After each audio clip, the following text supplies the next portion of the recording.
议员朱立伦表示，台湾为了平衡区域发展并南区经济，政府甲民间合作开发盐埕段的商业土地，虽然备受社会期待，不过根据伊的观察，因为附近老旧国体原本就无规划停车场，现在停车已经出现问题，何况未来开发完成，所以相当烦恼，甚至惊冲击到消防公安，要求将现地空间活化再利用。国宅居民还有到了桑巴的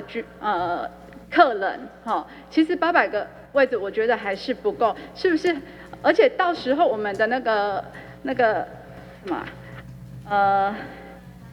我们的社会住宅也是在那附近了。所以我觉得位置一定是不够的，看有什么方法。第一期跟第二期工程有将近800个停车位，那我们也提到说，可能如果停车位不够的部分，是不是也请他们酌予考量？